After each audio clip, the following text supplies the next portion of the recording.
Você já percebeu que depois de um tempo o silêncio da casa muda de som? No começo ele machuca, mas aos poucos ele passa a fazer parte da rotina. A adaptação é exatamente esse momento. É quando a vida começa a se reorganizar por fora e por dentro. Quando você acorda e percebe que o silêncio já não dói do mesmo jeito, mas ainda existe um vazio que te acompanha. É quando você se acostuma com a nova casa, com o novo ritmo, com a ausência do outro, mas ainda sente que não encontrou o próprio lugar. Essa é a fase do um dia de cada vez. E ela é essencial, porque é aqui que o corpo e o cérebro começam a se ajustar à nova realidade. A adaptação começa quando você para de tentar voltar a ser quem era e começa a se permitir descobrir quem está se tornando. Se esse tema faz sentido para você, curte esse vídeo e me conta nos comentários qual foi o momento em que você percebeu que o divórcio era real. Quando viu metade do guarda-roupa vazio? Quando lembrou que não precisava mais colocar 2 xícaras na mesa? Ou quando seu filho perguntou que horas o papai chega e você percebeu que a rotina agora é diferente? Durante a adaptação, o cérebro está literalmente se reorganizando.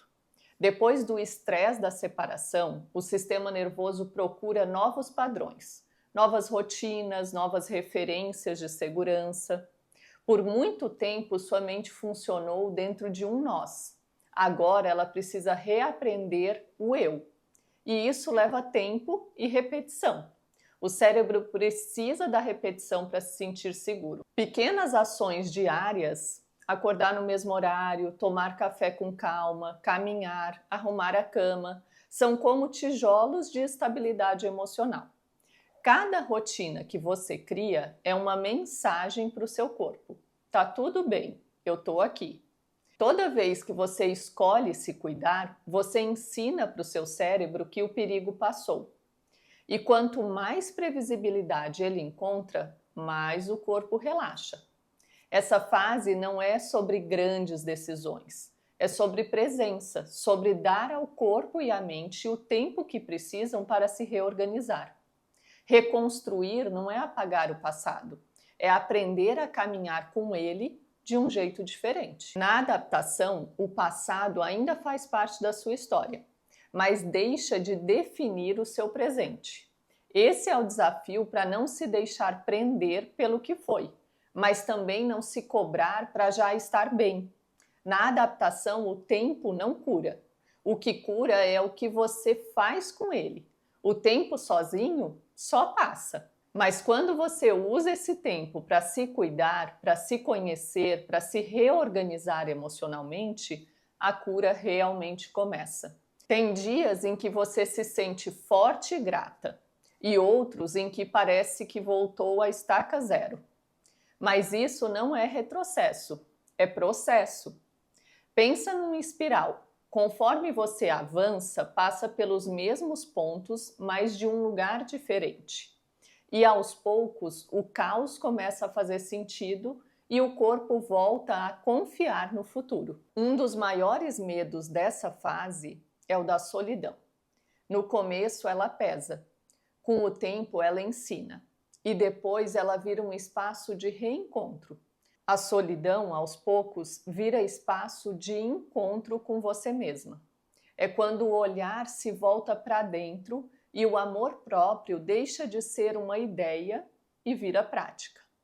A reconstrução emocional não é um grande salto.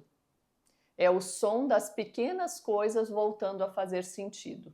E é nesse movimento que você começa a se reconhecer. Não como era antes, mas como está se tornando agora. Essa é uma fase especialmente delicada para quem tem filhos pequenos. Enquanto você tenta reconstruir a sua vida, precisa garantir que a deles continue segura. O corpo está cansado, a mente cheia, e ainda assim você dá colo, toma decisões, mantém rotina. O que ajuda as crianças agora é o mesmo que ajuda você: previsibilidade. Crianças se sentem seguras quando sabem o que esperar. Pequenos combinados, horários fixos, rituais de sono, de despedida, de reencontro. Tudo isso ajuda o sistema nervoso delas a entender que, mesmo que o formato da família tenha mudado, o vínculo permanece. Você não precisa esconder tudo o que sente. É importante que a criança saiba que a adaptação também está acontecendo com você. O cuidado é para não inverter os papéis. Seu filho não deve se sentir responsável por te cuidar, nem limitar o que sente para te proteger. Se ele perguntar, você está triste? Você pode responder com calma, tô sim, mas eu sou adulta e sei que essa fase passa. Tô me cuidando para ficar melhor. Cada vez que você escolhe se cuidar, você ensina seu filho que o caminho da superação é possível.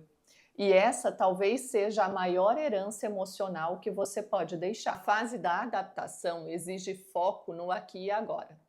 É hora de se reorganizar, construir uma nova rotina, se encontrar nesse novo formato de viver. É comum sentir saudade do que era bom e até esquecer um pouco do que era ruim. Já ouvi muitas vezes, Andréia, eu só queria voltar a ser quem eu era. Mas isso não é possível. As experiências nos transformam. Voltar ao que era não é uma opção. O caminho agora é descobrir quem você está se tornando. E é aqui que muita coisa muda, inclusive na forma de ser pai e mãe. Muitos homens se sentem perdidos nessa fase. Não sabem como ser pais sem a presença da mãe ao lado, sem alguém lembrando dos horários ou ajudando nas rotinas. Mas esse é o momento de construir uma paternidade que não dependa das funções maternas. Saber os horários dos filhos, lidar com os conflitos, acolher as emoções deles, acompanhar as rotinas, tudo isso faz parte do vínculo paterno. E muitas mulheres vivem o oposto, precisam aprender a ficar longe por um tempo, a confiar nos cuidados paternos, a se permitir descansar e voltar a olhar para si mesmas. É um aprendizado de presença e ausência saudável, de reconstruir o papel parental com mais autonomia e também com mais parceria, mesmo em casas separadas. Claro que cada história tem sua complexidade, mas o princípio permanece. A criança precisa de pais emocionalmente estáveis, mesmo que não estejam juntos. A adaptação também é um processo de reconstrução interna. Homens e mulheres vivem isso de jeitos diferentes, mas ambos precisam aprender a cuidar de si. Para muitas mulheres, isso significa não carregar tudo sozinha, pedir ajuda, descansar, aceitar que não dá para dar conta de tudo, voltar a olhar para o corpo, para o sono, para a alimentação, descobrir o prazer das pequenas coisas. Para muitos homens, o desafio é abrir espaço para o sentir, sair do modo automático de resolver e permitir-se elaborar a dor. Falar sobre ela, entender o que se passa por dentro. É isso que transforma força em presença e presença em vínculo verdadeiro. Cuidar de si é um ato de coragem. Exige pausa, olhar para a dor e escolher continuar mesmo assim.